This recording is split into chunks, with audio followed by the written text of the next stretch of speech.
Hello students, welcome back to my channel Raweducation. স্বাগতম জনাইছো সকলোকে মোৰ অন্য এটা নতুন ভিডিঅলে।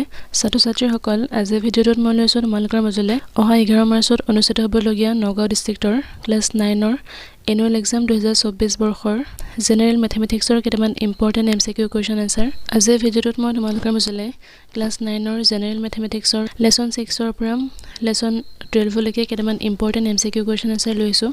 এই ভিডিঅটো তোমালোকে একেটা চেপ্টাৰৰ পৰা কেইটামান ইম্পৰ্টেন্ট এমসিকিউ কোৱেশ্চন আনসাৰ পাবা। গতিকে ভিডিঅটো অলপ স্কিপ নকৰাকৈ শেষলৈকে চাই যাবা। সো তোমালোকে দেখিব পাইছা ইয়াতে লেসন 6 আছে, ইয়াতে ৰেখা আৰু কোণ। ইয়াতে তোমালোকৰ এমসিকিউ কোৱেশ্চন আনসাৰ দিয়া হৈছে। ফাৰ্স্ট কোৱেশ্চনটো দিয়া আছে এটা সূক্ষ্ম কোণৰ জোখ ড্যাশ আৰু ড্যাশৰ ভিতৰত থাকে। সো এনেকুৱা ধৰণৰ কোৱেশ্চনবোৰ আহাৰ সম্ভাৱনা আছে যেহেতু গতিকে ভালদৰে চাই যাবা।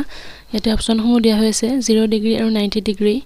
তোমালোকে ভালকৈ চাই যোৱা অপচনবিলাক। তো কাৰেক্ট আনসাৰ হ'ব অপচন এ 0 ডিগ্ৰী আৰু 90 ডিগ্ৰী।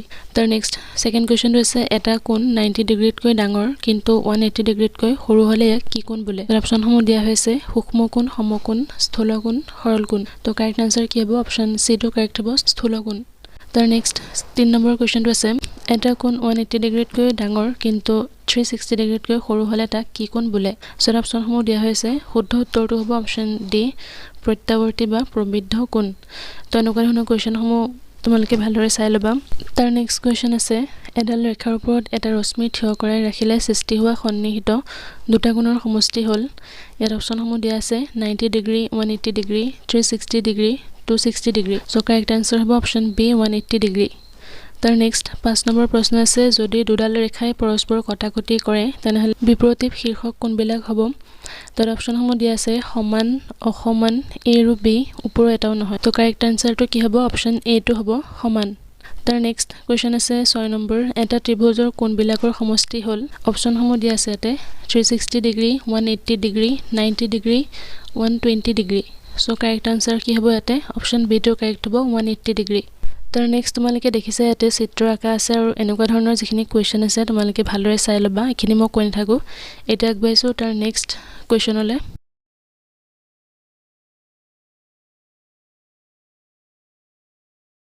অতি চমু প্ৰশ্নোত্তৰ। ইয়াত তোমালোকৰ দিয়া আছে ৰেখাখণ্ড আৰু ৰশ্মি কি, শীৰ্ষক বিন্দু কি, একৰেখীয় বিন্দু কি। তো এনেকুৱা ধৰণৰ কোৱেশ্চনসমূহ চাই থবা। এটা সৰল কোণৰ মাপ কিমান, পূৰক কোণ কি, সম্পূৰক কোণ কি, ৰৈখিক জোৰীয়া কোণযোৰ সমষ্টি কিমান। এই কোৱেশ্চনখিনি তোমালোকে সৰু সুৰা কোৱেশ্চনবিলাক তোমালোকে ভালদৰে চাই থবা। এতিয়া আগবাঢ়িছো তাৰ নেক্সট লেসন 7 লৈ ত্ৰিভুজ।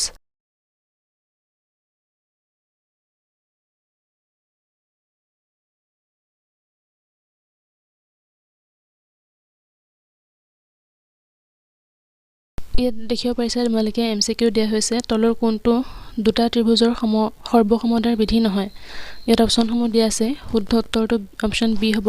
নেক্সট কোৱেশ্চন আছে এটা সমবাহু ত্ৰিভুজৰ প্ৰতিটো কোণৰ মাপ। ইয়াতে অপচনসমূহ দিয়া হৈছে শুদ্ধ উত্তৰটো হ'ব অপচন ডি 60 ডিগ্ৰী। তাৰ নেক্সট কোৱেশ্চন আছে যদি এটা সমকোণী ত্ৰিভুজৰ এটা সূক্ষ্মকোণ 50 ডিগ্ৰী হয় তেন্তে আনটো হ'ব। এটো অপচনসমূহ দিয়া হৈছে শুদ্ধ উত্তৰ হ'ব অপচন বি 40 ডিগ্ৰী। তাৰ নেক্সট কোৱেশ্চন আছে দুটা ত্ৰিভুজৰ সৰ্বসমতাৰ বাবে বিধিৰ সংখ্যা। অপচনসমূহ দিয়া আছে শুদ্ধ উত্তৰ হ'ব অপচন সি 4টা। ছাত্ৰ-ছাত্ৰীসকল তোমালোকৰ প্ৰয়োজনীয় ইয়াতে মই কোৱা গোটেইকেইটা চেপ্টাৰৰ পৰা এমসিকিউ কোৱেশ্চন দিয়া হৈছে। গতিকে তোমালোকে ভিডিঅটো চাই যাবা। যিহেতু গোটেইখিনি ক'বলৈ গ'লে ভিডিঅটো বহুত বেছি দীঘলীয়া হৈ যাব। আশা কৰোঁ তোমালোকে শেষলৈকে চাই যাবা বুলি। আৰু এই ভিডিঅটোৰ জৰিয়তে তোমালোকৰ অলপ হ'লেও যাতে হেল্প হয়। যদি কোনোবা ষ্টুডেণ্টে মোৰ চেনেলটো আজি প্ৰথমবাৰৰ বাবে ভিজিট কৰিছা তেতিয়াহ'লে লাইক, শ্বেয়াৰ, ছাবস্ক্ৰাইব কৰিবলৈ নাপাহৰিবা আৰু কাষতে থকা বেল আইকনটো হিট কৰি দিবা যাতে আহিবলগীয়া নেক্সট ভিডিঅ'সমূহৰ নটিফিকেশ্যন তোমালোকে অতি সহজতে আৰু সোনকালে পাই যোৱা। গতিকে ইমানখিনি আছিলে আজিৰ ভিডিঅ'ত আলোচনা কৰিবলগীয়া। পুনৰ লগ পাম অন্য এটা নতুন ভিডিঅ'ত। আজিৰ ভিডিঅ'টো চোৱাৰ বাবে ধন্যবাদ।